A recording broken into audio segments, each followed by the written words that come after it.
Wir haben jetzt 0:30 Uhr, der 1. Januar 2014. Wir sitzen hier im tiefen, tiefen Wald und Robert macht Feuer.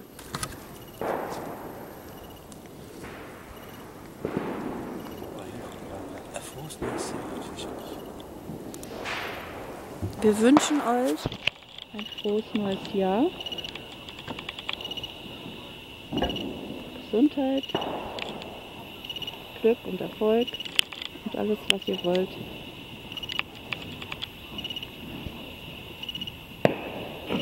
Jetzt zeige ich mal, wie wir hier sitzen.